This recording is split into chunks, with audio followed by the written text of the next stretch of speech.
Carol, agora é contigo. Vamos lá. Obrigada, André. Bom dia, pessoal. É um prazer estar aqui com vocês hoje para falar um pouquinho sobre a tecnologia do 5G. Deixa eu subir a apresentação.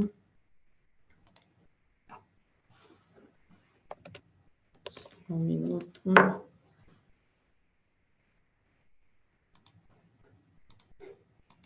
Pessoal, enquanto a Carol sobe, fiquem à vontade em abrir as câmeras, tá? Para ficar um pouco mais visual aqui. E aí, as perguntas também mandar no chat para nós, tá? Durante a apresentação, que aí ao final a gente responde para vocês. Obrigado. Bom, acho que a ideia aqui hoje é falar um pouquinho, né, do 5G, dos aspectos relevantes, tanto na perspectiva do governo, das empresas, do negócio, o que a gente espera que o 5G vai trazer e já está trazendo, tanto para as empresas e para a sociedade. A gente vai fazer trazer uma cronologia, falar um pouco do leilão, que foi inédito no Brasil e no mundo, porque ele saiu um pouco da característica histórica de arrecadação, mas ele trouxe um conceito de destinar os recursos que usualmente eram arrecadados para incentivar os investimentos. A gente vai falar o motivo um pouco dessa mudança da característica. Depois a gente vai comparar as tecnologias 3G, 4G e 5G. Vamos falar um pouco de um estudo que a PwC fez de avaliação dos impactos econômicos do 5G. Vamos falar de aspectos de regulamentação que são muito relevantes, ainda mais no contexto do Brasil, que a gente sabe que a regulamentação sempre é muito burocrática, então a gente vai tratar desde o marco regulatório, que tinha o foco em telefonia fixa e depois surgiu específico para a lei das antenas. Então, de forma geral, a ideia aqui é cobrir um pouco o que a gente tem específico para o 5G, compartilhar um pouco de conhecimento com vocês, e aí, como o André falou, à medida que surgirem dúvidas, incluam, por favor, na plataforma, e à medida do possível, eu vou tentar ir respondendo para vocês.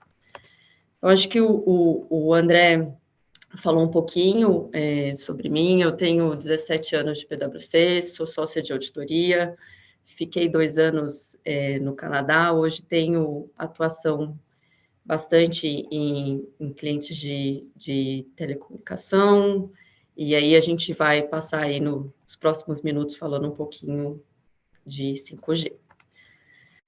Então, quando a gente começa a falar do leilão, que acho que é um tema muito específico para a gente entender, como eu disse, ele foi bastante inovador.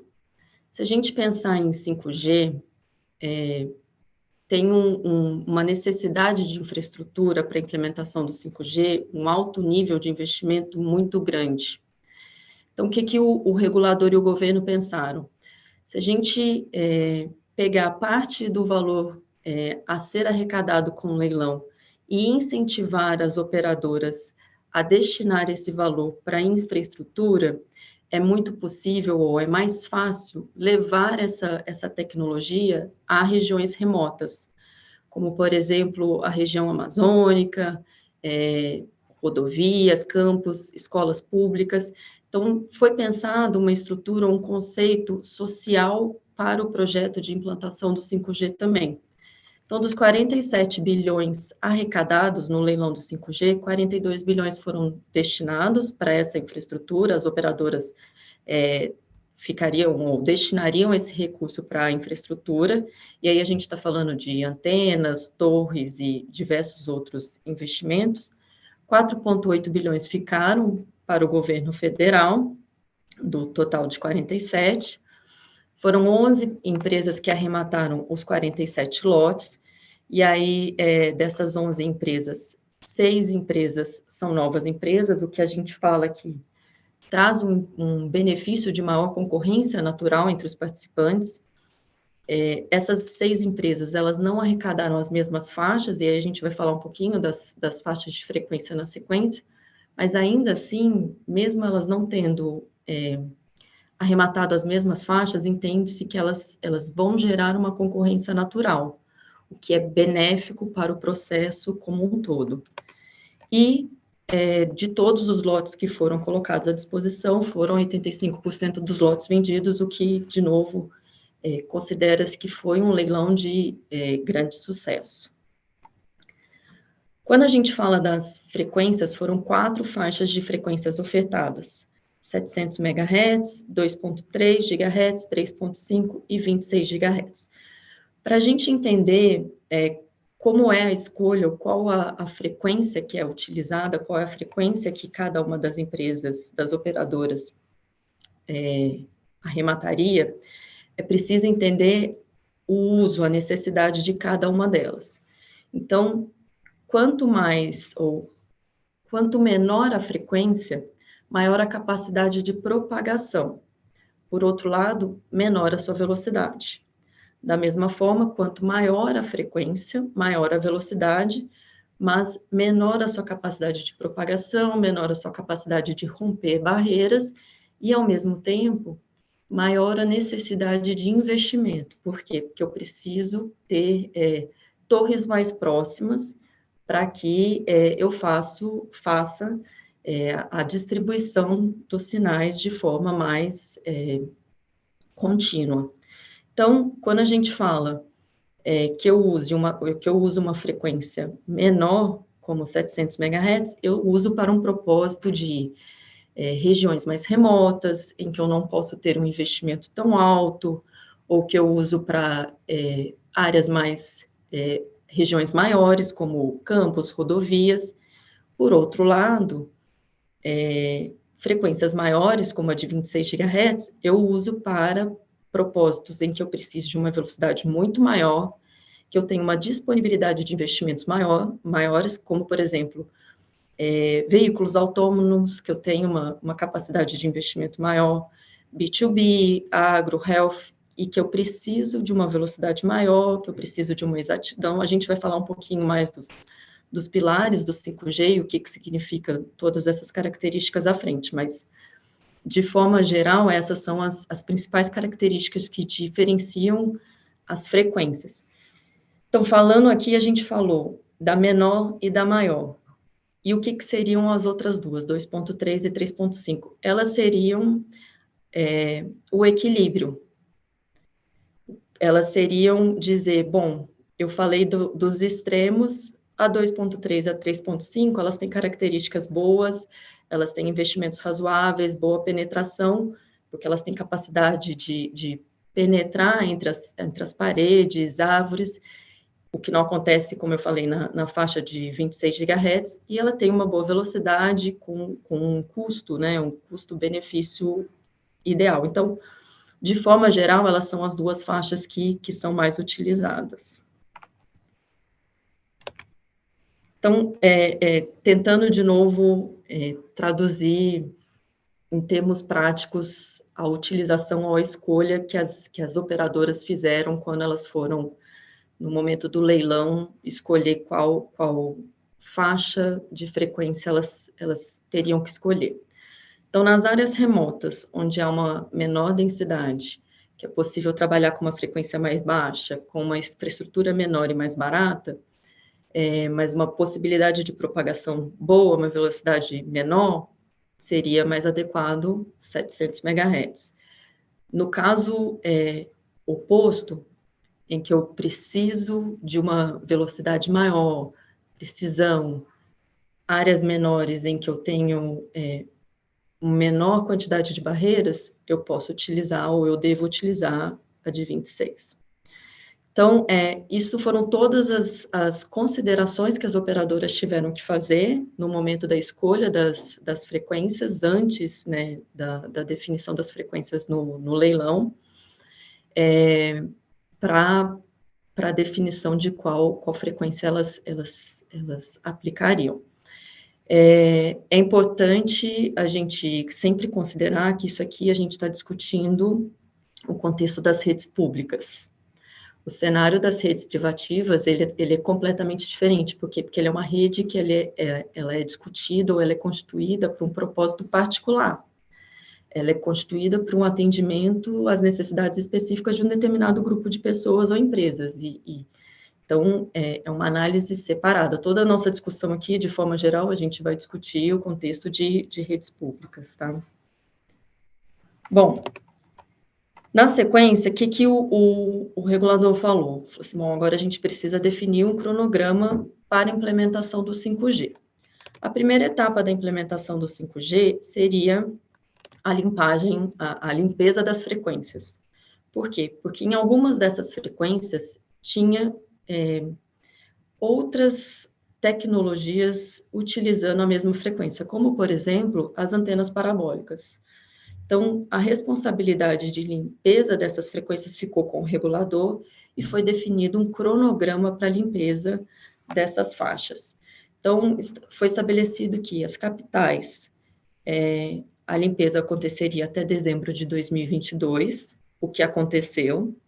Demais municípios com até 500 mil habitantes, a limpeza aconteceria até julho de 2025, mais de 200 mil habitantes até julho de 2026, mais de 100 mil habitantes, julho de 27, 30 mil habitantes, julho de 28, até 30 mil habitantes, julho de 29. Essa última faixa tem uma particularidade que, apesar dela acontecer até julho de 2029, não quer dizer que ela aconteceria apenas até julho de 29. Havia, ou há no cronograma, no edital, um escalonamento para que aconteça gradativamente alguns grupos ou populações até julho de 29. Não se espera que aconteça só até lá. O que a gente tem visto é uma antecipação desse cronograma. Muitas cidades com mais de 500 mil habitantes ou mais de 200 mil habitantes já aconteceu a limpeza das faixas, o governo já divulgou que já foi feita a limpeza completa. Então, de forma geral, a gente tem observado uma antecipação do cronograma. Então, como eu disse, essa era a primeira etapa. A segunda etapa para o 5G funcionar seria as operadoras implementarem o serviço, que aí entraria a parte da infraestrutura, da instalação do serviço. Para essa segunda etapa, as operadoras tinham um outro cronograma que também era previsto para acontecer até 2025. Só que elas, de forma geral e em sua grande maioria, se organizaram e conseguiram que, uma vez que o regulador, que o governo anunciassem que as faixas estavam limpas, elas quase que de forma simultânea anunciassem ou ligassem, liberassem o sistema, o funcionamento do 5G. Então, de novo aqui, a gente viu uma antecipação do cronograma. Então, a gente já consegue ver em muitos municípios, as capitais, o prazo já tinha passado, né? Já passou dezembro de 22, mas muitos municípios, a gente já vê o 5G funcionando, mesmo apesar do prazo ser 2025. Então, a gente vê não só uma antecipação do cronograma para a implementação do 5G, como a gente também vê uma antecipação das possibilidades de geração de novos negócios, geração de receita decorrente dessa operação do 5G. Aqui, acho que é importante a gente considerar também alguns aspectos relevantes desse programa do 5G, é que nós estamos falando de 5.570 municípios. Estamos falando de uma abrangência do programa do 5G muito maior do que o 4G. É ele chegar em regiões que o 4G nunca chegou. Então, é um avanço social, que, como eu falei no começo, que o programa considerou, pensou, que a gente não tinha antes. Então, ele tem essa preocupação social muito interessante também.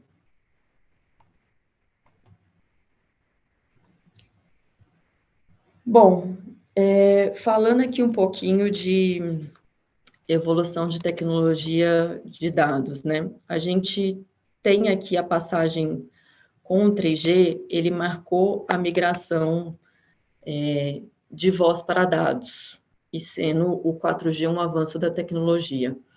É sempre bom a gente pensar, a gente ter em mente que grande parte dos avanços tecnológicos, eles são impulsionados ou motivados por demandas e necessidades. Então, quando o 4G ou quando o 3G, 3G e o 4G eles foram criados, a gente ainda não tinha noção dos novos serviços que iam ser lançados. A gente não tinha noção, quando o 4G surgiu, de como a gente ia utilizar o serviço de localização, como a gente ia utilizar as plataformas de streaming, como a gente ia depender tanto do celular para facilitar a nossa vida.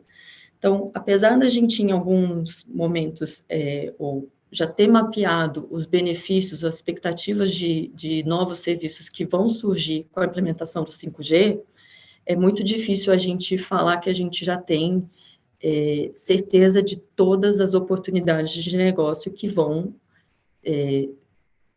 ser geradas com o 5G. Então, a gente tem uma ideia, a gente não tem certeza do todo ainda. A gente vai falar de algumas delas mais na frente, mas provavelmente muitas outras vão surgir. Então, de novo, falando do 2G, era a figura do SMS, o 3G a gente teve o maior benefício na perspectiva de dados, mesmo com a utilização de voz, o 4G trouxe esses novos formatos de negócio, surgindo os aplicativos, e aí veio uma discussão se o 5G não é só uma evolução da tecnologia do 4G, ou se ele de fato é uma nova tecnologia.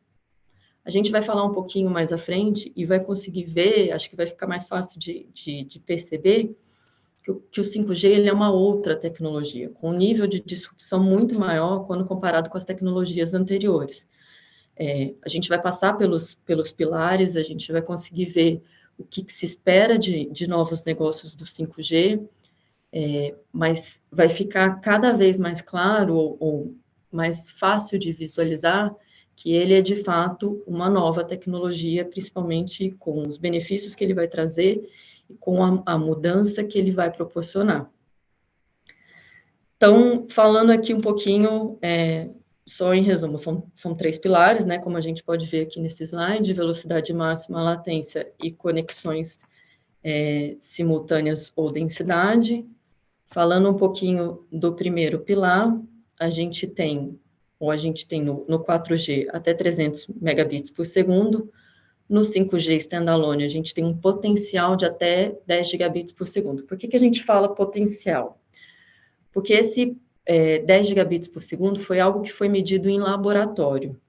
Então, é difícil a gente atingir isso em uma situação real. Mas, ainda assim, a expectativa é que na situação real seja alcançado de 1 a 4 gigabits por segundo.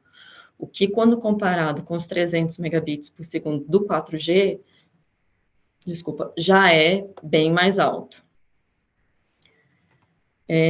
Passando aqui para o tempo de resposta, a baixa latência. No 4G é de 50 a 70 milissegundos, no 5G de 1 a 5 milissegundos. Se a gente parar e olhar e falar assim, poxa, mas estamos falando de milissegundos, o que muda isso no meu dia a dia? De fato, no nosso dia a dia, o impacto disso é quase que nada. Mas se a gente pensar que o tempo de resposta, a baixa latência, é o tempo que eu tenho de uma ação e reação, ou o tempo em que eu dou um comando e eu recebo uma resposta para aquele comando, e eu trago isso para a realidade de um carro autônomo ou de uma cirurgia robótica, essa diferença de milissegundos, ela é decisiva. Um cirurgião fazer um comando numa cirurgia à distância, ou um carro autônomo receber um comando em uma situação de emergência, pode ser totalmente decisivo e tem um impacto muito relevante. Então, aqui, esses milissegundos podem fazer toda a diferença. E aí, o último pilar que a gente tem, que é a densidade, o 5G, ele tem uma densidade de 1 milhão de dispositivos por quilômetro quadrado, o que representa 10 vezes a mais que o 4G. Trazendo aqui esses 3 pilares em conjunto, a gente consegue ver de forma melhor o que representa o 5G no nosso dia a dia, né? Então, a gente tem uma banda larga móvel aprimorada, com um fluxo multi-gigabits, numa velocidade muito maior, né? E altamente confiável. Com isso, o serviço de missão crítica, que é indispensável para que os serviços de uma organização eles continuem operando, eles terão um menor tempo de resposta, deixa eu voltar aqui, e uma alta rentabilidade, alta disponibilidade, e trazendo isso para a internet das coisas, que é a nossa ideia em que as cidades inteligentes, as casas inteligentes estejam cada vez mais conectadas, eu trago isso tudo para o nosso dia a dia, para a nossa realidade, para a nossa vida. Então, eu conectar todo o passo a passo da vida das empresas com a internet das coisas. Bom, aqui a gente falou um pouco do contexto, da parte técnica do 5G, e agora a gente vai entrar nos benefícios. Então, em 2020, a PwC fez um estudo do que se espera que seja do que se espera de impacto econômico do 5G no PIB global até 2030. Então, foi estimado o impacto de 1,3 trilhão de dólares até 2030, e foi esse impacto ele é composto de cinco principais indústrias, sendo a principal delas serviços de saúde com tecnologia de 5G. Eu acho que em alguns dos exemplos que eu citei, a gente já conseguiu ver por que saúde é tão relevante. Então, como eu citei algumas vezes, cirurgia robótica. A gente tem outros exemplos, como o caso de desfibrilador, em que você utilizando, ele automaticamente comunicaria o cardiologista, sem precisar alguém chamar o cardiologista, que houve uma emergência, para o cardiologista vir para a sala de atendimento. Então, tem várias formas de conexão. O que é importante a gente considerar aqui é que a ideia não é que o 5G vai gerar ou vai demandar que cada uma dessas áreas, desses setores da economia, criem novas tecnologias. Não, o que nós estamos querendo dizer é que as tecnologias já existentes nesses setores, uma vez atreladas ao 5G, elas podem ser potencializadas ou elas podem ser utilizadas de forma muito mais ágeis, eficientes e gerar novos modelos de negócio ou gerar rentabilidades ainda maior, que é o caso do desfibrilador que eu comentei. Ele já existe, o serviço já é prestado, ele só vai ser realizado de forma muito mais eficiente, muito mais ágil, talvez sem necessidade de uma intervenção humana, como é feito hoje. E aí, a gente tem vários outros exemplos dessa possibilidade. Então, no caso das concessionárias de serviços públicos inteligentes, com tecnologia de 5G, por exemplo, a gente tem saneamento básico e água nas cidades. Imagina um vazamento, um cano de água que vazou, que estourou, e em muitos casos, acho que todo mundo já deve ter visto alguma situação que você passa na rua e está aquele vazamento enorme e a concessionária demora algumas horas para identificar o vazamento e para ir lá corrigir. Quando você tem essa possibilidade de monitoramento constante, fica muito mais fácil de você identificar a localização desse vazamento, de você identificar a forma de corrigir o vazamento e de você acionar o técnico ou o prestador de serviço para corrigir aquele vazamento. Então, tudo isso são outras possibilidades de serviço que se identifica que o 5G pode atuar e pode gerar recursos, porque não só vai gerar uma nova fonte de serviço para o prestador de serviço, como também vai gerar um benefício de economia para as concessionárias, que vão ter uma economia perda de água tratada, economia de gastos. Isso eu falei do ponto de vista da concessionária, mas imagina a gente, pessoa física, que tiver um gasto, uma situação similar na nossa casa. Também conseguiríamos ter uma economia antes de chegar à conta de água, de qualquer outro gasto similar no final do mês. Então, temos exemplos para cada um desses setores. No caso de consumo e mídia, acho que é o mais fácil para a gente visualizar, porque a gente, acho que é o que a gente mais usa, né? As plataformas de streaming, como eu falei, tão frequentes hoje na nossa vida. Produção industrial é a mesma coisa. Hoje é difícil você falar uma indústria que não utiliza algum tipo de robotização, algum tipo de automação no seu processo produtivo, né? A gente tem aí diversas indústrias que já têm um processo produtivo completamente automatizado, se não na ponta final, no seu processo de qualidade, já nas etapas iniciais. Então, é mais fácil a gente visualizar esses exemplos.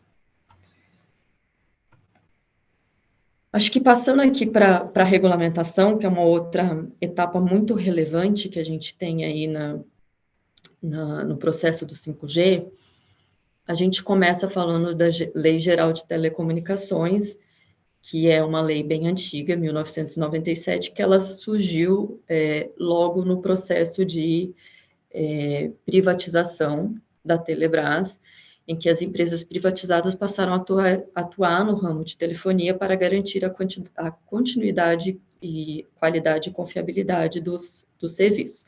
Então, é uma lei um pouco mais antiga, aí com foco em telefonia fixa. Era a lei que a gente tinha para regulamentar todo o serviço de telefonia até o marco das telecomunicações, que foi em 2019, que permitiu que a Anatel transforme as concessões de telefonia fixa em autorizações e a prestação de serviços em regime privado. Ainda tem alguns aspectos dessa legislação do marco de telecomunicações que ainda está em discussão, mas, de forma geral, ele permitiu que a possibilidade de transformar as concessões em autorizações. Ou o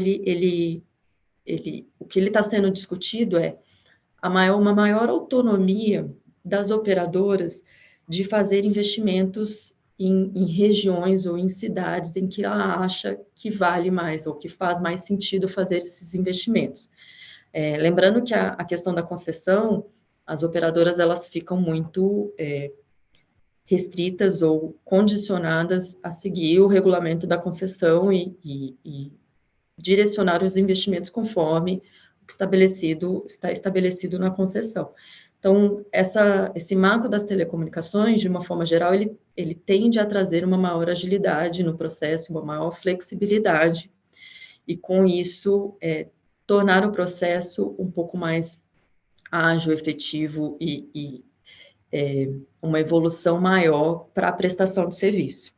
Então, além disso, ele trouxe um aspecto de um conceito de mercado secundário, em que, lembrando a questão das frequências, né, que cada operadora detém algumas frequências, nesse mercado secundário, elas podem negociar essas frequências. Então, se eu detenho uma frequência, eu não estou utilizando 100% dessas frequências, eu posso negociar essas frequências com outras operadoras no mercado secundário, o que também transforma em negócio algo que ficaria parado como operadoras e sem gerar recursos, sendo que outras poderiam necessitar. Então, o marco das telecomunicações ele é muito benéfico em diversos aspectos. Há ainda pontos relevantes sendo discutidos, mas é uma evolução na regulamentação. Do outro lado, a gente tem a Lei Geral das Antenas, que também é importante para a implementação do 5G. A de 2015, ela estabeleceu as normas para implementação e compartilhamento da infraestrutura das telecomunicações no Brasil. Ela é uma lei federal que foi atualizada em 2022 e que autoriza as operadoras a instalarem infraestrutura de telecomunicações em áreas urbanas, caso o órgão competente não se manifeste sobre o pedido em 60 dias. Esse aqui é um aspecto muito importante, porque em períodos anteriores, era normal as operadoras fazerem uma solicitação para instalar a infraestrutura, a antena, a torre, e essa autorização demorar de 2 a 3 anos para ser aprovada. Então, imagina como o processo ficava moroso e sem grandes evoluções. Agora é assim, a operadora faz a requisição da autorização, se em 60 dias ela não for aprovada, é considerado um silêncio positivo. Lógico que essa solicitação, essa instalação, ela deve atender às legislações de cada um dos municípios. Lembrando que estamos falando aí de 5.570 municípios, a instalação dessa infraestrutura deve seguir a legislação de cada município, estando seguindo, estando de acordo, se a autorização não acontecer em 60 dias, a operadora pode seguir com a instalação. Ela é muito importante no contexto de que a gente falou lá do cronograma da instalação do 5G, de toda a necessidade de infraestrutura que ele trouxe. Se a gente não tivesse uma legislação que permitisse essa instalação ágil, como o 5G requer, o processo ia estar parado. Então, foi um avanço em termos de regulamentação para permitir a evolução que o processo também exigiu. Pensando aqui, como eu disse, né, estamos falando de lei federal. Quando a gente olha para o lado do município, estamos falando de 5.570 leis municipais.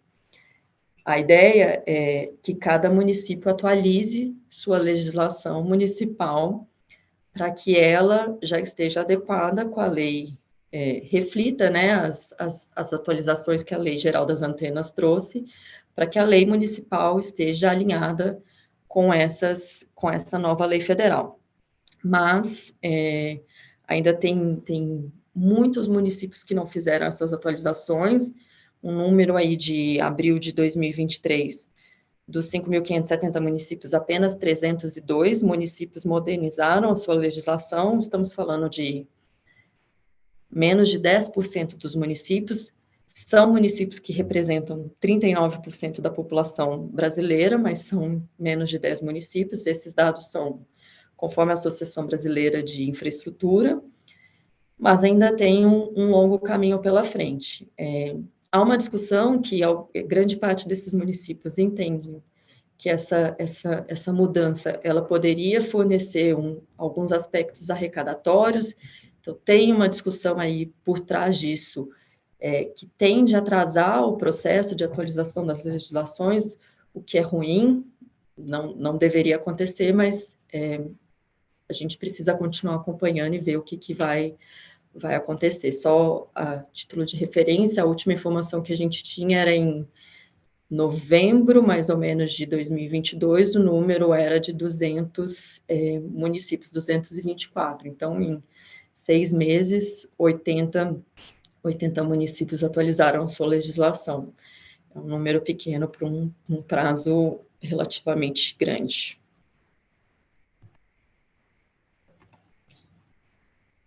Bom, aqui acho que é mais um sumário para a gente falar da linha do tempo do 5G.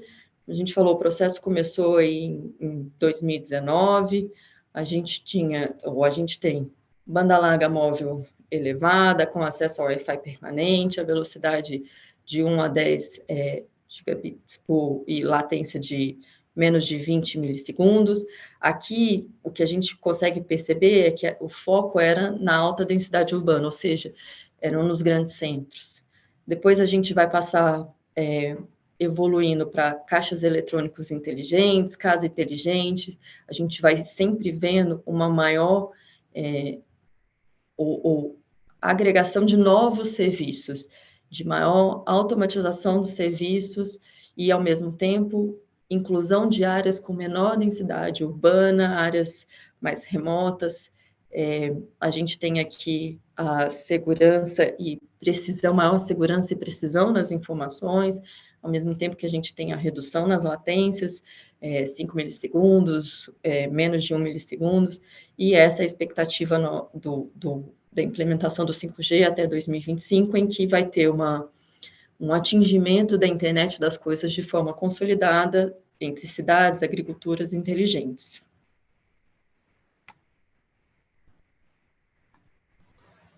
Bom, como eu falei em alguns momentos, o 5G não é que ele veio para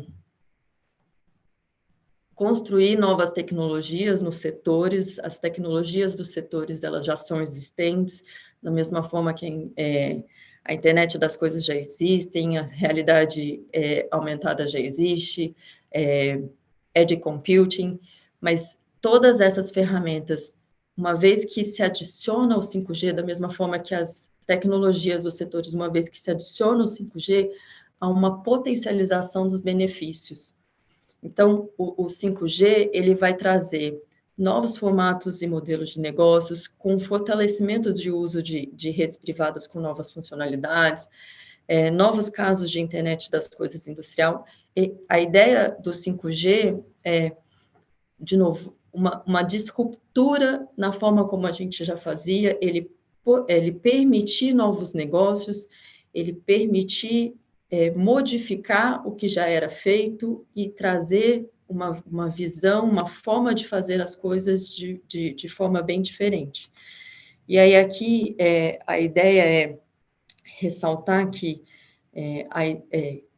possibilitar a conexão da vida das pessoas para viabilizar um mundo mais humano, com foco na saúde, na educação e no meio ambiente. Quando se começou voltando um pouco no estudo da PwC lá de 2020, tinha uma previsão de resultado do 5G até 2030. A gente falou que houve uma antecipação, pensando ali 2020, 2021, houve uma antecipação dos resultados, 2022 também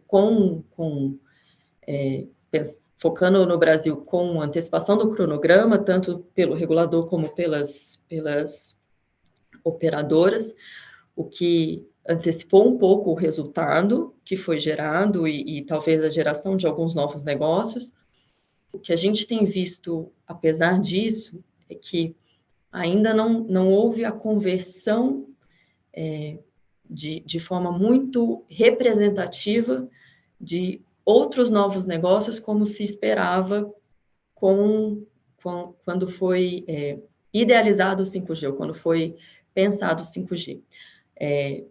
Isso ainda tem uma expectativa grande, ainda estamos aí falando de uma nova tecnologia, e toda nova tecnologia ela tem um período de maturação.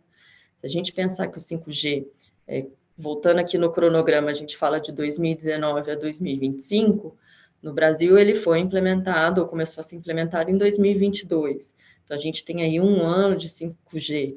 Então, estamos com 1 ano de nova tecnologia, ainda tem ainda 1 ano, 2 anos, 3 anos para ter uma maturação um pouco melhor e começar a gerar, de fato, novos negócios, um valor, um recurso um pouco mais expressivo de resultados.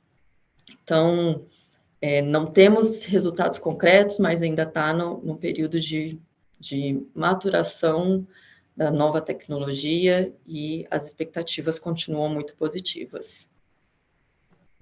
Bom, acho que em termos de apresentação era isso. Voltando aqui para a tela para a gente ver o que temos de... Tem alguma pergunta?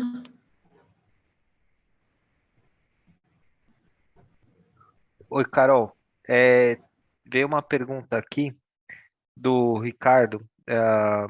Quais os avanços que tivemos com o novo marco regulatório? Temos hoje uma LGT moderna para lidar com os novos desafios de desenvolvimento da tecnologia?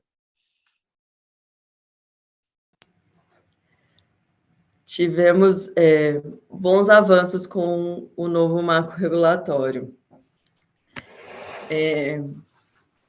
Eu acho que, tentando pensar aqui a forma como descrever, o novo marco regulatório ele vai permitir uma maior flexibilização das operadoras e uma melhor forma delas atuarem.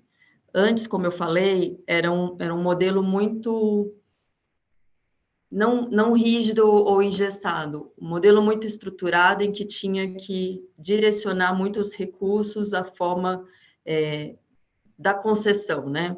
Agora elas têm uma maior flexibilidade, onde investir, como atuar, como direcionar seus recursos. Então, se uma operadora antes ela tinha obrigatoriamente que fazer investimentos em uma determinada cidade, hoje ela pode olhar e falar assim, não, eu gostaria de investir naquela outra cidade, porque eu já sei que nessa determinada cidade eu tenho outras operadoras prestando serviço. Tem uma outra cidade que eu entendo que essa cidade tem um potencial maior de geração de recursos. Então, o marco regulatório, ele permitiu essa flexibilidade para as operadoras, o que é muito benéfico, e de novo, ele teve esse avanço comparado com a legislação que era de quase 20 anos atrás.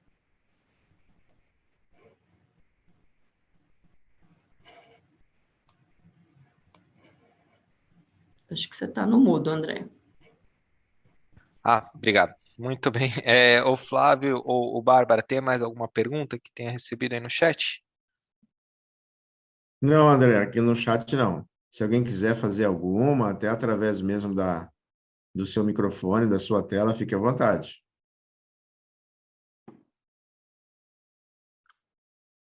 Dá um tempo aqui. Espera só um pouquinho que apareceu uma aqui com a Carolina e André. Qual o setor que mais deve se beneficiar com o 5G?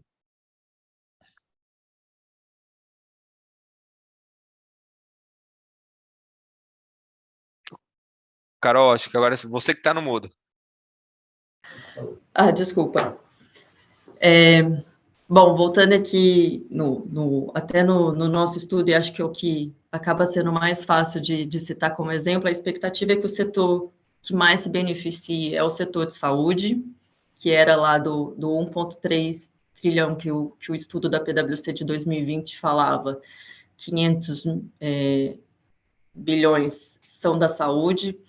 É um setor que tem muito campo para cirurgia robótica, atendimento à distância.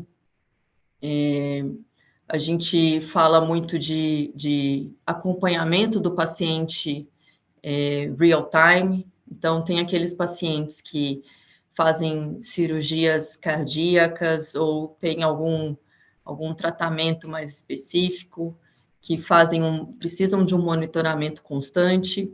Então, tem essa possibilidade do médico ir acompanhando e se necessário, fazer alguma intervenção imediata. Essa é a expectativa ou a possibilidade que o 5G vai trazer dessa intervenção imediata. Então, é um dos setores que tem um campo de atuação muito grande e se espera que talvez muito em função de tratar ser humano, né? E estamos falando aí de um contingente muito grande de atuação, mas também de diversidade de serviços que podem ser prestados.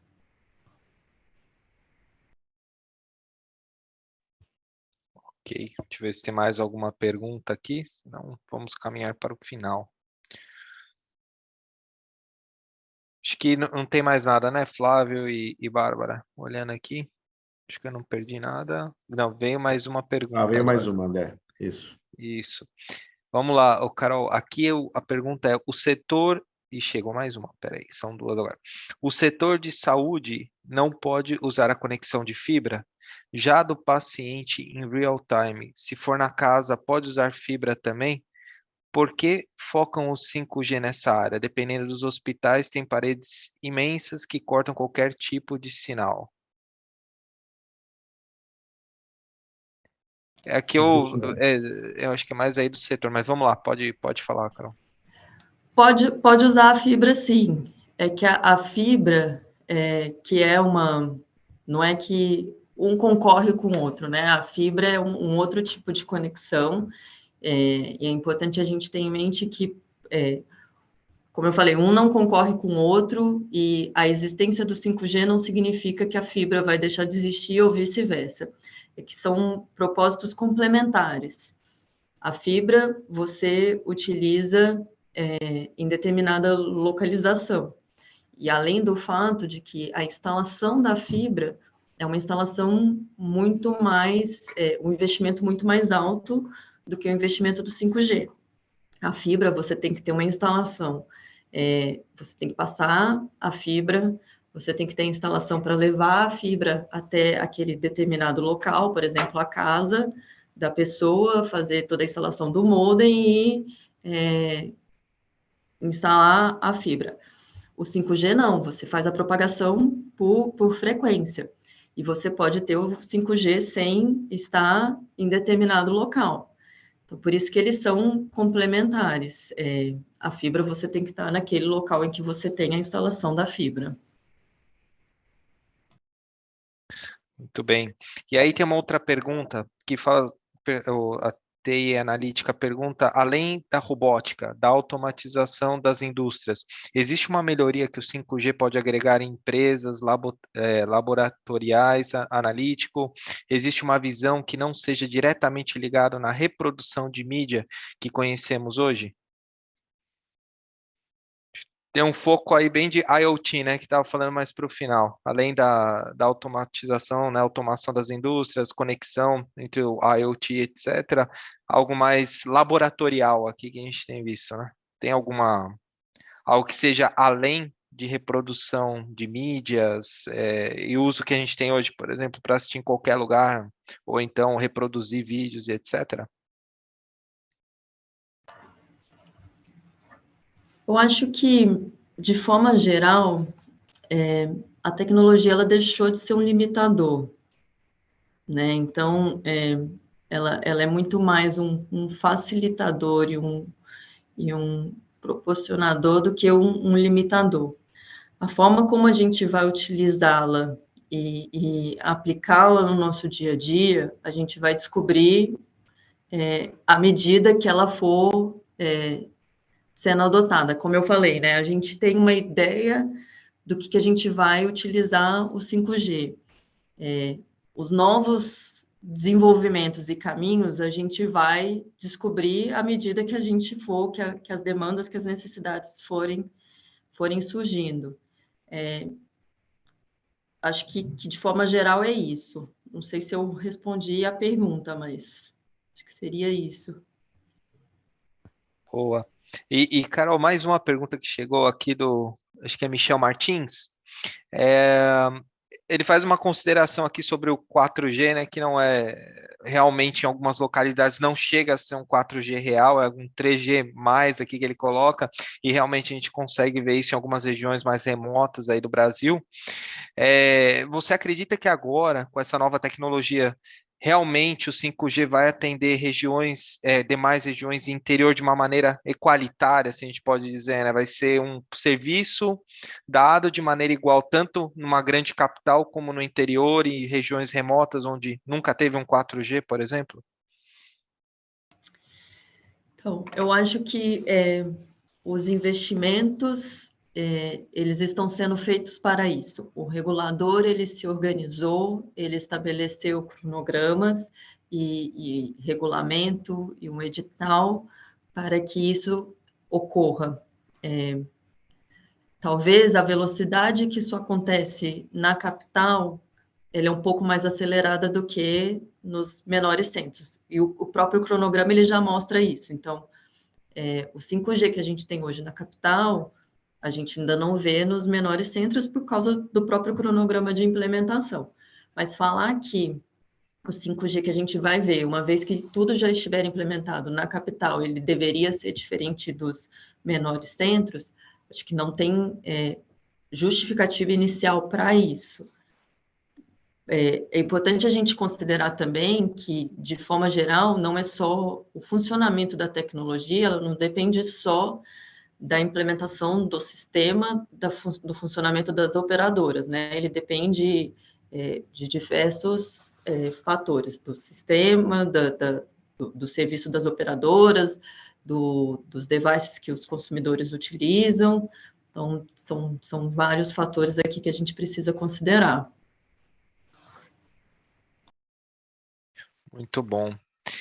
Bom, eu acho que não tem mais perguntas aqui. Nós vamos seguir para o encerramento, mas gostaria muito de agradecer, Carolina, aí pela apresentação, excelente apresentação. Peraí que chegou uma... Ah, tá, aqui é mais um link que passa a respeito do 5G. Mas agradecemos aí em nome do IBF, né, a participação. Posso dizer que a gente teve uma situação inusitada nesse evento aqui, que participaram mais pessoas do que inscritos propriamente, então parabéns, isso é um feito aqui, nunca tinha visto isso, mas muito bom, demonstrar aí a qualidade e o assunto é muito... um assunto bem providencial agora com relação a essa nova tecnologia aí que está emergente na pauta aí de muitas empresas e negócios. Mas agradeço aí a todos também que participaram desse evento. E é isso aí. Flávio, alguma consideração final para a gente encerrar? Agradecer mais uma vez, né, a disponibilidade da Carolina, agradecer seu empenho, né, em trazê-la, e aos demais também que compareceram. E o sucesso, acho que é uma junção de tudo isso, né? Obrigado a todos. Muito obrigado, gente. Carol, alguma consideração final? Vamos fazer o Eu fechamento? queria só agradecer o convite, foi uma honra estar aqui com vocês. E qualquer dúvida que alguém tiver, acho que a gente respondeu todas as perguntas, mas estou à disposição se alguém tiver alguma outra. Legal. Ô, Carol, seu e-mail tem só para o pessoal se precisar entrar em contato? Deixa eu colocar aqui. Carol. Mandar no chat, ou também a gente pode mandar após a apresentação, mas seria bom ter as credenciais aí Coloquei aqui no chat, né? Carol, se você puder também, né? Não sei se pode disponibilizar a apresentação ou parte dela. Aí, se quiser encaminhar para o André ou para a gente divulga para todos que participaram também. Combinado. Legal, gente. Muito obrigado, viu? Parabéns novamente e agradecemos a todos aí. Obrigada, gente. Tchau. Tchau, tchau.